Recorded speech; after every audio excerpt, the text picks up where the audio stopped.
All right, I'm going to go ahead and get started just so we have time for questions and to get through everything. As you join in, again, please feel free to introduce yourself within the chat. It's great seeing where everyone is coming from. I see Florida. We have someone from Costa Rica. Welcome. Um, we have Cincinnati, Tampa. Awesome. Awesome to see so many faces. All right, well, I'm going to go ahead and get started. Welcome to Nonprofit Summer Fundraising Tips. My name is Lisa Galprin. I am the Marketing and Communications Manager. I just realized my camera is off. Let me turn that on. Hello. Hello, everyone. My name is Lisa Galprin. I'm the Marketing and Communications Manager here at Mighty Cause. Just some context about Mighty Cause for those of you who are familiar with or who are not familiar with us. For those of you who are, this might be a little bit repetitive, but we've been in the nonprofit space since 2006 for quite a long time. We're one of the biggest technology providers in the country for giving events such as Colorado Gives Day, Give Minnesota, North Texas Giving Day, etc. But we're also a year-round fundraising platform for nonprofits. We offer various fundraising tools and donor management tools, such as Contacts, our CRM donor management tool, peer-to-peer fundraising, integrations with MailChimp, Constant Contact, and Zapier, analytics, etc. And we'll talk about some of those tools that we offer throughout this webinar. So just to talk through some of the things that we're going to be going over, we're going to talk through summer fundraising basics, different fundraising types on Mighty Cause, summer fundraising ideas, and alternatives to fundraising in the summer. What else can you focus on in the summer? And then I'll hold questions or have dedicated time at the end for questions. I will try periodically to check the chat as well as the questions tool in Zoom. If I miss your question within the chat, just add it into the questions tool within Zoom, and that's the easiest way for me to see it if I accidentally miss it. As well, this webinar is being recorded. We will send out a follow-up email with the slide deck and a recording of this webinar. All right, so let's talk through summer fundraising basics.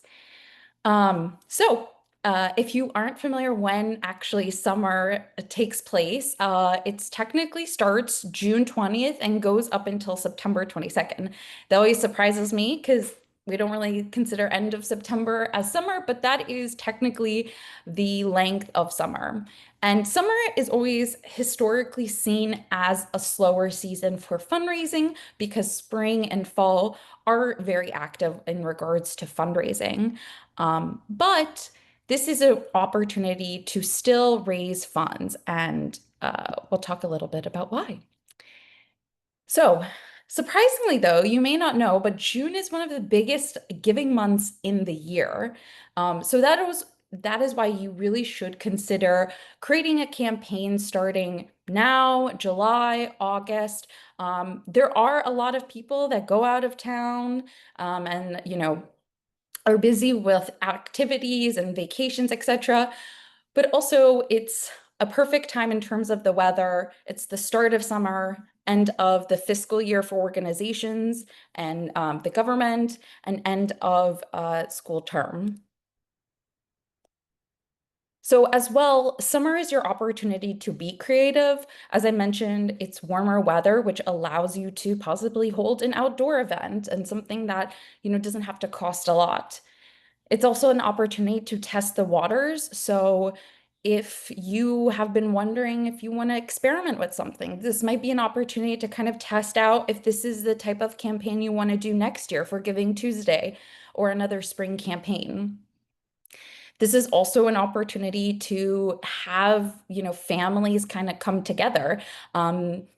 During the school year, parents are typically busy with school, work, and holidays and summer break for school kids. It can be an opportunity to bring families together.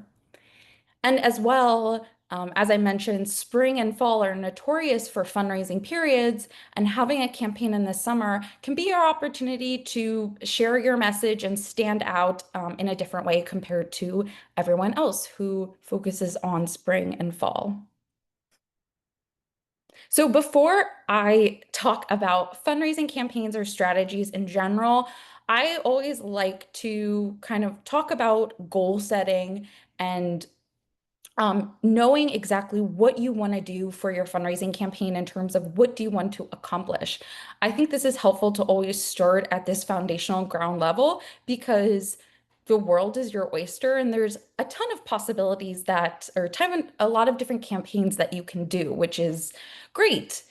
But what campaign works for you is going to be dependent on what your goals are. What outcomes do you want to get out of this? Do you want to raise a specific amount of money by the end of the summer? Where are you 6 months into the year? We're halfway through the year, which is crazy. So, is it a fundraising number that you want to reach? Is it you want to engage more with your donors, as I mentioned in face to face in an outdoor event? So you want to think about what gaps you see, what exactly that you want to reach for with your summer campaign, and that will be helpful in deciding what exactly you do.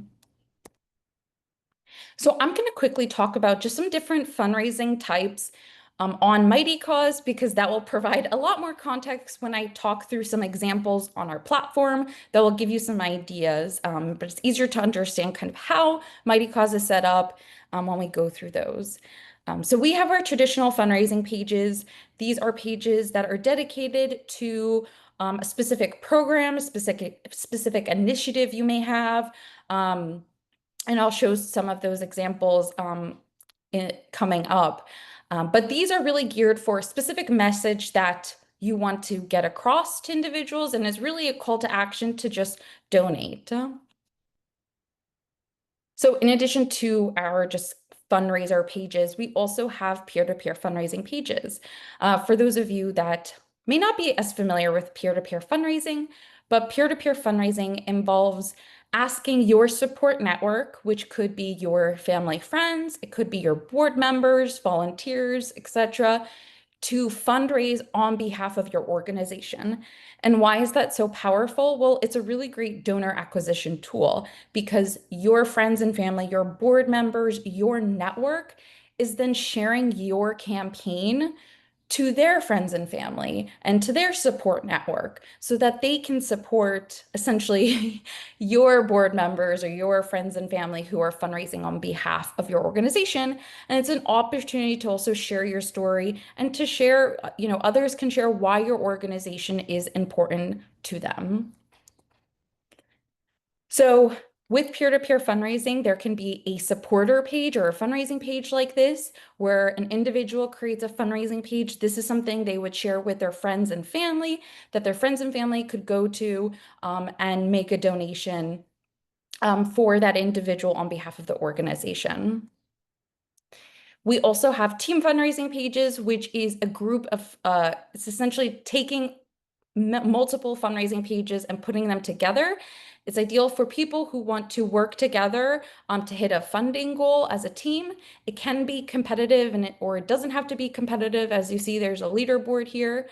But the goal is to have multiple people come together. So a common example could be a board challenge. That's a common example that we've seen on the platform of how team pages are utilized. And then we have event pages, and that combines teams and individual participants together. And I have example to kind of demonstrate that. This is an example of a school readathon challenge. So we have the event, which is the overall school readathon challenge, and then we have teams within that event, and that represent each of the grades. They're competing against each other. And then within each grade, there are student pages where, again, they can share that with their family and friends to make a donation, and all of that kind of comes together. All right, so I hope that was helpful. It'll make more sense when we kind of talk about examples. All right, so let's talk about summer fundraising ideas. I talked a little bit about what strategy to choose. But just to also narrow it down a little bit more, when we're going through these different ideas, you want to think about a couple of four tenets, I like to say. So, what is your capacity? What is your team size, your volunteer availability? Do you have the capacity to do a peer-to-peer campaign like we talked about? Knowing your audience. Do you have a lot of families engaged with your organization? Maybe an outdoor event would be great for that.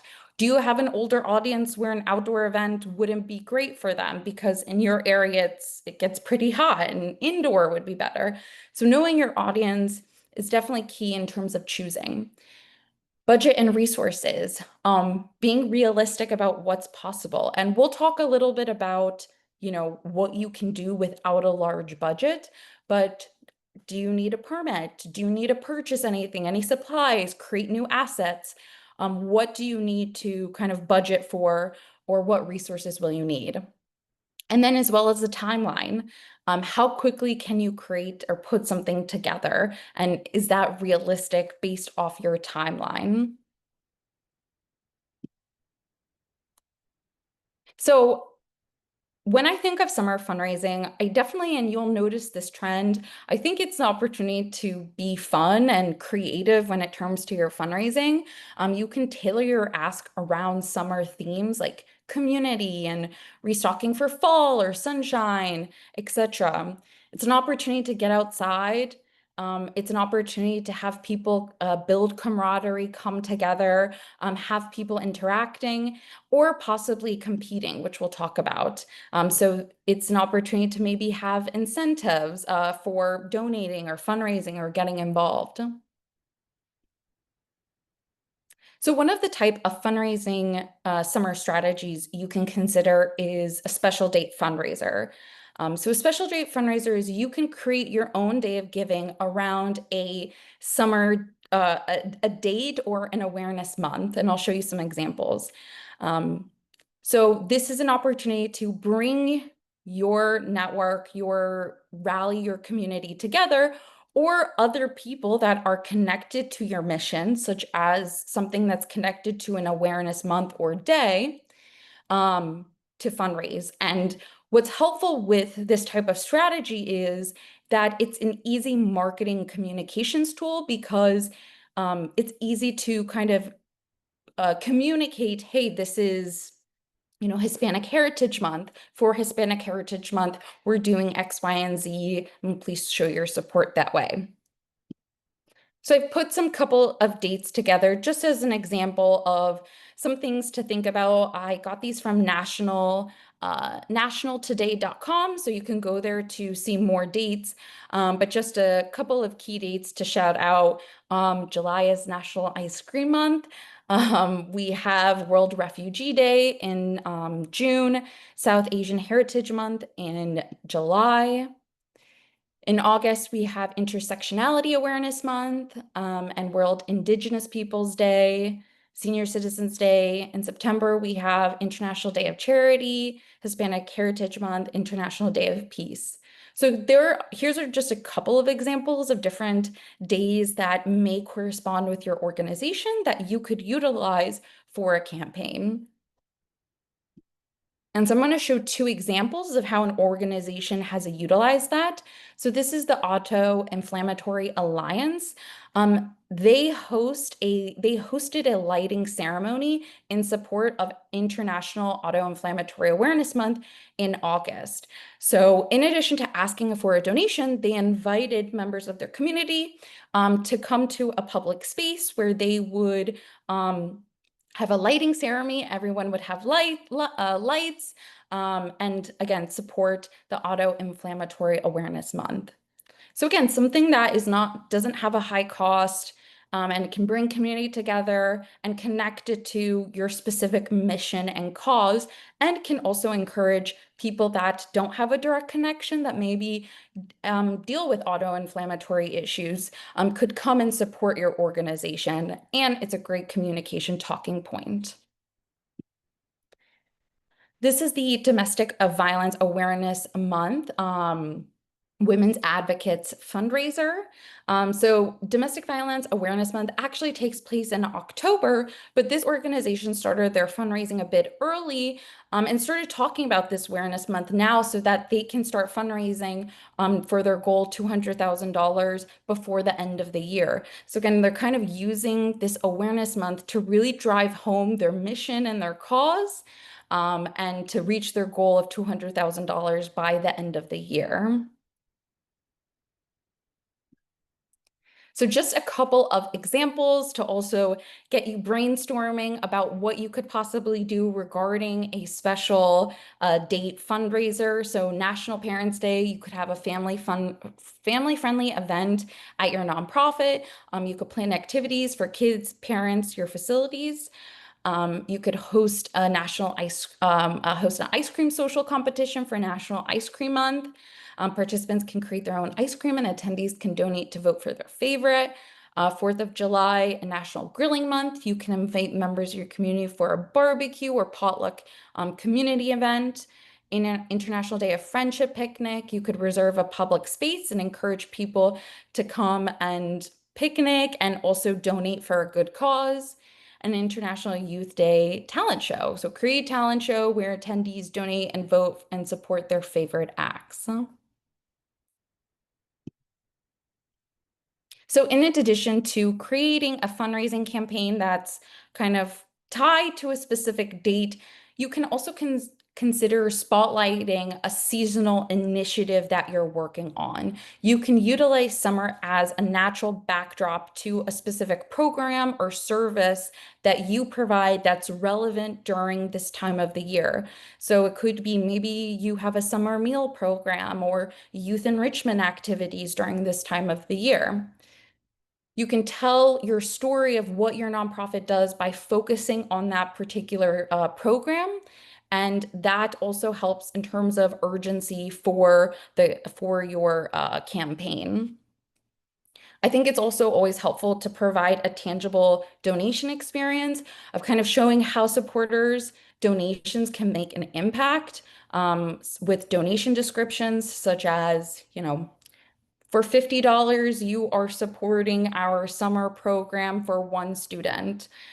And you can really get creative and tie kind of seasonal messaging in this type of programming. For example, keep our parks clean and green, right? So here are two examples of someone that's kind of using the programs that they have for a seasonal campaign. This is a summer scholar program fundraiser, where they were specifically raising money for this summer program. And this is actually also a fundraiser that just got published on our site, but I thought this was a really great example to pull up.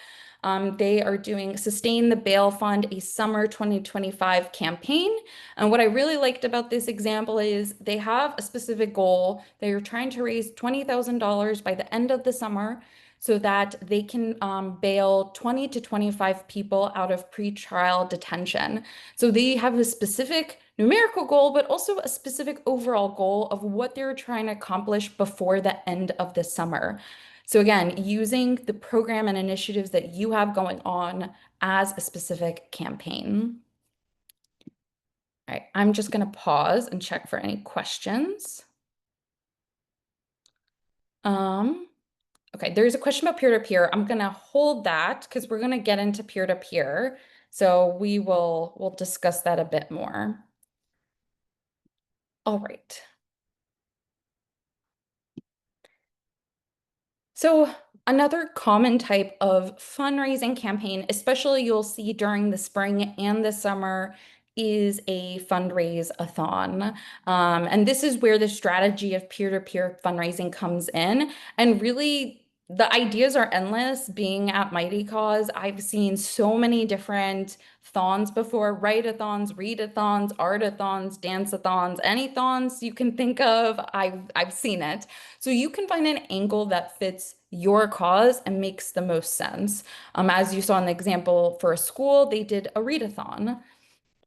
And so what is helpful or beneficial about fundraise-a-thons is that it's something that participants can get excited in.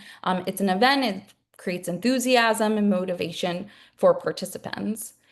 As well, it's an opportunity to reach out to your local community for potential sponsorships or collaboration. It's a way to kind of start that communication as a reasoning to reach out and support your cause. So, a common example can be a charity walk because it's a timeless classic for a reason. It's something that a lot of people can participate in and do and successfully raise funds for. I've seen actually even virtual charity walks where they allow participants to complete their miles on their own time. And again, they're with the peer-to-peer fundraising, their family and friends are supporting their walk. Sometimes with these type of fundraising events, there can be different incentives or swag bags to entice participants to fundraise and also just to kind of thank them for participating. And it's also an opportunity to kind of be active in terms of social media and communication and encourage your participants. So I'm going to share two examples of different kind of fundraise-a-thons. So this is an example of the Ben Carlson Foundation paddle-a-thon that they do annually. So the Ben Carlson Foundation was created in honor of Ben Carlson, who was a lifeguard who selflessly sacrificed his life to rescue a swimmer in Newport Beach, California. And so to honor his life, every year they have a paddle-a-thon where 110 participants, they do a 30-mile paddle across the Catalina Channel. And each paddler is encouraged and challenged to raise a minimum of $1,500. So as you see here in this example, this paddler, he has his fundraising page, and this is where he will share with his network. Um, and one of the things that they utilize to make this process more seamless is fundraiser templates. So they filled out a lot of the information for the paddler already for their fundraising page, such as an image, the description, the suggested donate fundraising goal amount, so that for the paddler, it's very easy to create the page, publish it, and start sharing that with friends and family. This is another example of a fundraise-a-thon. This is a burpee-a-thon race for racing for ALS. So with this burpee-a-thon, participants could register themselves or a team to do burpees live with Regina of A Guns Fitness. As you see here, they kind of put the description of where it's happening. Users could also participate virtually as well with a Zoom live feed so that, again, anywhere you are in the world, you can still participate and support this cause. I'm going to take a moment just to pull up that question about peer-to-peer fundraising. Any tips or key learnings around removing the fear of peer-to-peer fundraising? We're on our 5th year of a fun run, and I know we'd like to see more of our alumni engaging with their network to support the cause. Yeah, I mean, there are a lot of different ideas that you can implement in terms of encouraging people as well. I encourage if anyone is successful to add to the chat because I think the more the more experience, the more ideas you can share that in there. But from what I've seen I've seen a lot of different peer-to-peer campaigns offer or provide different incentives to participate. They can sometimes make it a competition in terms of the different incentives that they provide. I think one, also making it very simple and easy. If it's a super easy process, as you see with this fundraiser template, the easier it is, the more likely people are going to kind of agree to participate.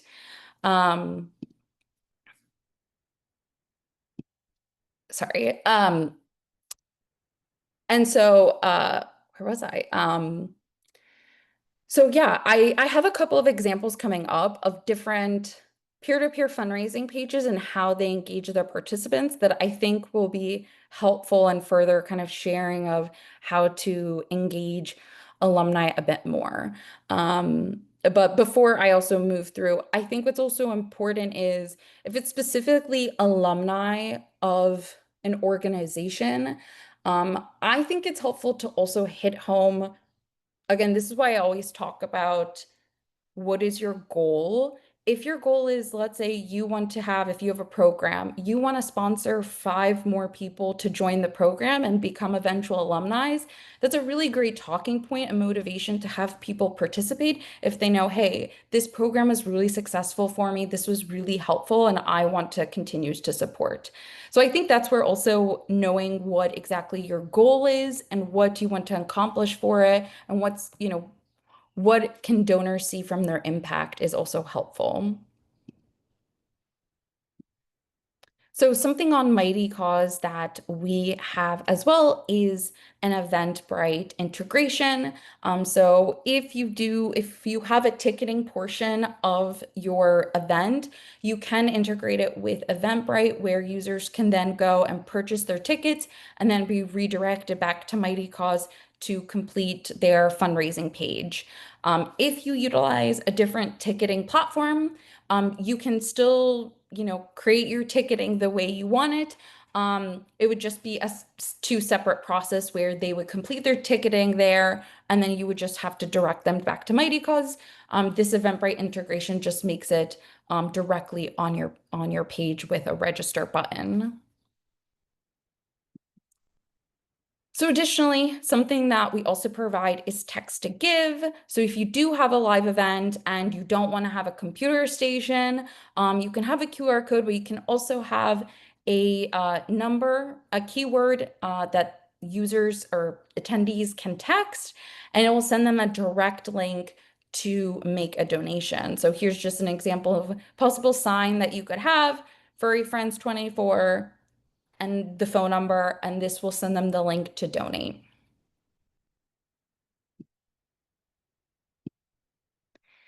So when thinking about the type of event in particular, if you're thinking about an event that you want to create, you want to think about a couple of key aspects.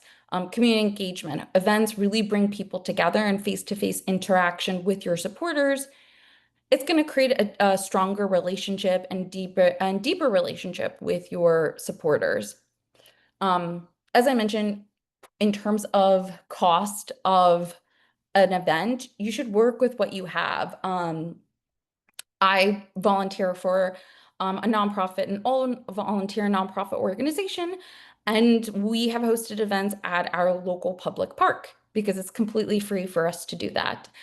So utilize the resources that you have on hand. It doesn't have to be expensive. As I mentioned, it could be just a public park where you invite people to come together for a mixer, community cleanup, bike ride, etc. With events as well, you can make it ticketed if you are offering some sort of, service that you want covered regarding ticketing. You can also offer suggested raffles. You can charge a ticket price to cover any event costs, as I mentioned. And you want to make sure that giving is easy, as I showed with the text to give or QR code. And most importantly, also, as I shared as well, is that it's an opportunity to be social and collect content with your supporters. You could create videos and images that you can reuse in future marketing that demonstrate what your organization is and all of your supporters. So this is an example of an event that was hosted, Game Day Tailgate, for the Tech Museum of Innovation. So they held a game day tailgate where it was $100 per adult and $25 per child. Donations were completely voluntary, and any amount was, of course, appreciated and helpful to their cause. And it was an opportunity for people to come together, have a fun tailgate, and also support a good cause. Um, this is actually, I took this example from from my home, a local organization, the Arts League in Philadelphia. They actually recently did an ice cream bowl. So they actually partnered with a local ice cream spot, And this organization, they offer community art classes. And so they actually had students make ceramic bowls, and it was $20 purchase for a ceramic bowl that would come with their ice cream. And so not only were they connecting what their organization does and their cause, but they're making a fun event that people could come, see their space, get to know their organization, and also get ice cream as well. So kind of combining everything together, which I really thought was a really interesting creative idea. So a couple of other event ideas that I put together to share. So charity pool party. So everyone wants to be at the pool during the summer heat. So you could partner with the local YMCA or public pool and you can create a team for your nonprofit to accept donations in lieu of an entry fee. You can partner with local businesses and organize a game of Marco Polo or a pool volleyball tournament. Pet parade, that's something that I've seen in the past where you can organize a pet parade where pet owners dress up and their furry friends with a summer themed costume. And that is also something that you could create a competition if you wanted to, where you could have best dressed, cutest pair. A field day, organize a family-friendly field day with staff and volunteers and supporters in your community. You could do challenges such as an egg toss, relay race. You can make the event fun if you invite furry friends as well. Um, so there's a lot that you can do, again, that depending on your capacity and your timeline, as we mentioned. One of the kind of common aspects of some of these is a contest. And the reason why is because a contest, almost anything that excites your donor base can be turned into a fundraising extravaganza. So you could have an event. Actually, I'm going to show an example. I actually think they might be in this webinar, Toucan Rescue Ranch. I think I saw you guys. So I'm going to use you guys as an example because I love this fundraiser that you guys have done in the past. Um, but this is a virtual art contest that they've done. So as you see, they had just a standard fundraising page, and they invited their supporters, people in their network, to submit artwork, where then people could make a donation and in their donation vote for the artwork that they wanted to support. And then after the campaign, the artwork with the most votes, their art was going to be printed on a t-shirt that then people could purchase afterwards. And some of those incentives included, if you did win, you were going to get a copy of the t-shirt, you were going to be posted about it, etc. So I hope this is a really interesting kind of different spin of what a contest can look like, and especially doesn't have to be in person. It can be completely virtual. And this is a fun way to get people engaged. It's a form of peer-to-peer fundraising because you're having people who have submitted their artwork sharing with their family and friends and saying, hey, can you support my artwork? Can you make a donation so that I can win this competition? And it's a great way to see how people kind of interpret your organization with all of their artwork.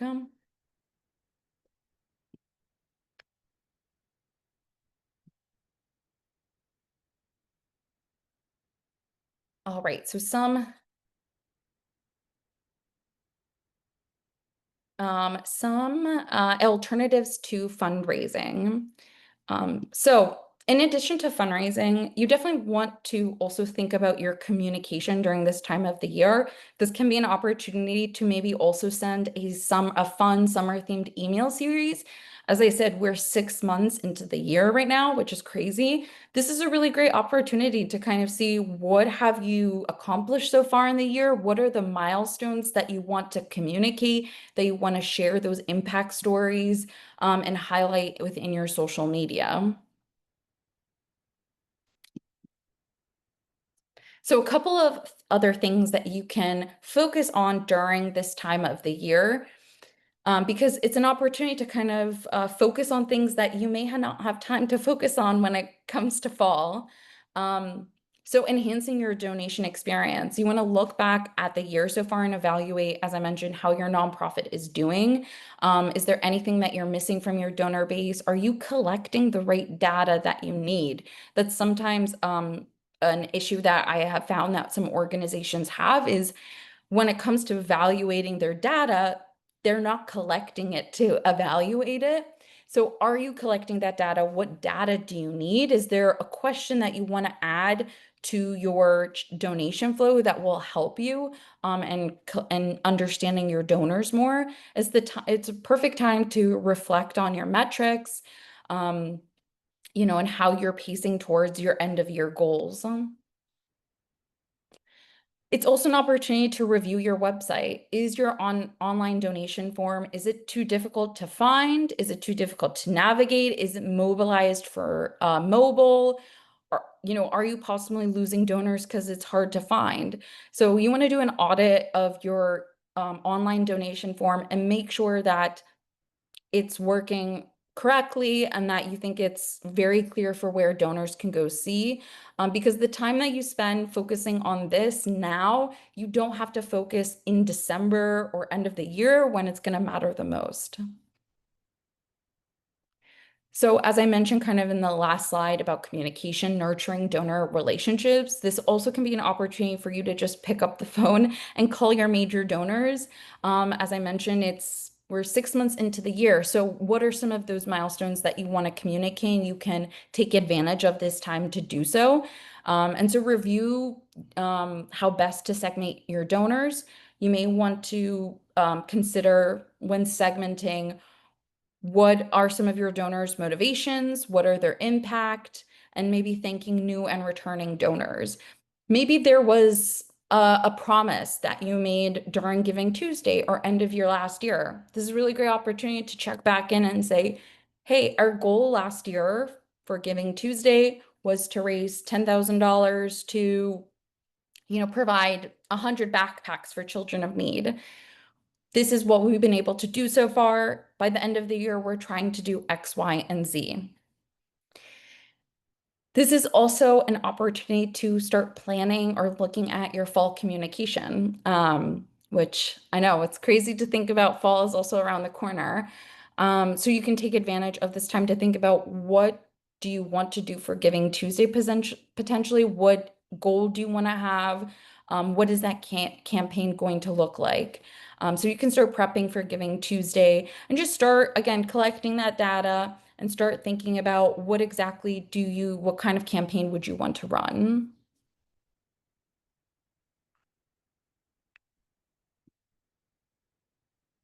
Right, so we do have also a summer fundraising ebook that I will share within the follow-up email. As I mentioned, this webinar is being recorded, so I will share the slide deck as well as the recording, and it will also include a copy of our summer fundraising ebook as well that includes even more fundraising ideas in there, more additional tips that you can peruse in our ebook. So I will jump into any questions that have come through.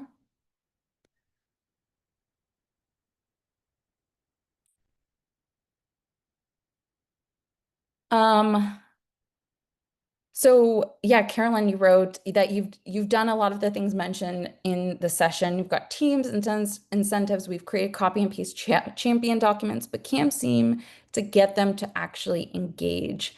Yeah, I'm wondering if it's possible for you to reach out to, I don't know if it's board members or, oh, you mentioned it was alumni, to maybe reach out and also just survey and ask, what you can do to improve this campaign and kind of share how it's important for your organization and get insights in terms of, for them, what makes it difficult? Is it the time of year that you're doing it? Is it how much you're asking for them to raise? What where is it not connecting for some people? Are there templates for silent auctions? We do not offer silent auctions on Mighty Cause platform. So unfortunately, that's not a tool that we have on the platform. So I don't have templates for silent auctions, but it's definitely something that you can utilize for a fundraising campaign in general.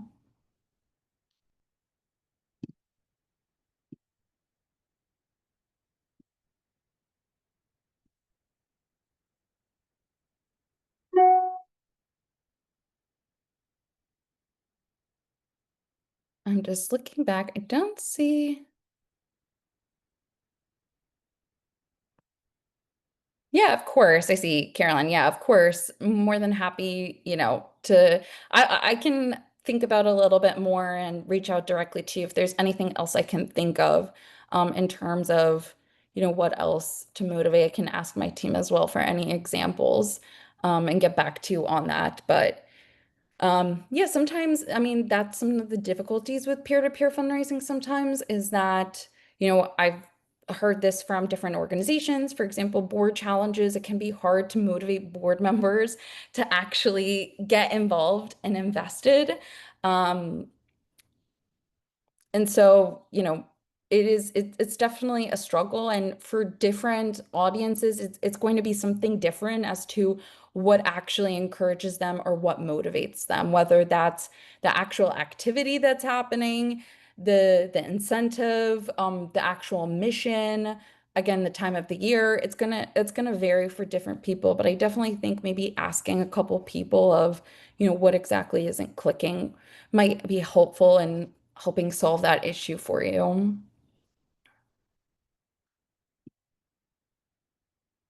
Any other questions? I know we're a bit early.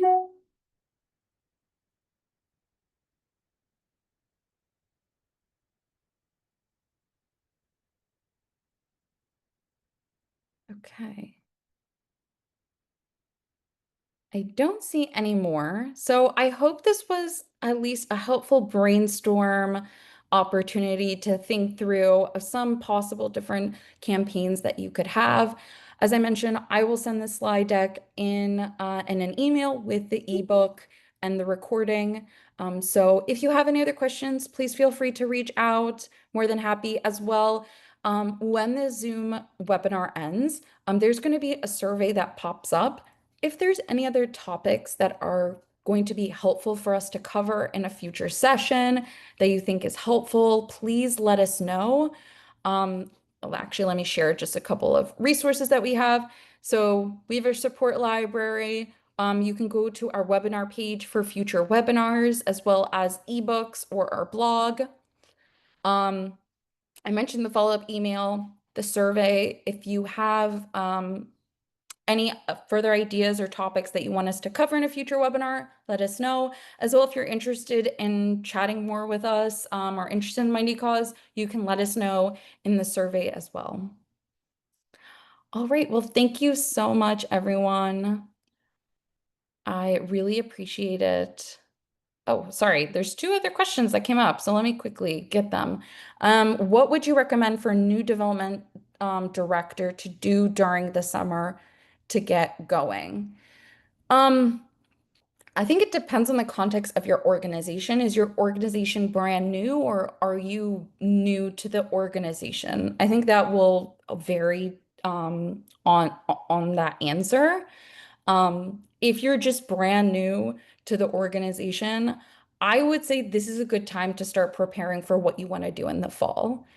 Because the fall is a really important fundraising period, especially end of the year. Not to say that you can't do something in the summer, but I would definitely start looking at your fundraising data and see what do you guys need to accomplish before the end of the year. What are some effective ways nonprofits in developing countries can tap into international donors during the summer months? That is a tricky question. I don't know if I have an answer for that. Um, I would think, you know, maybe connecting with different organizations that are around your cause and mission. Um, I think that's the best way to kind of get your name with international donors is, donors are really motivated by causes, right? What exact cause do you support? Whether is it feeding people? Is it providing education? Is it environmentalism or helping animals? I think thinking about what mission that you have, and is there any other organizations that you can kind of reach out to or work with that align with your cause?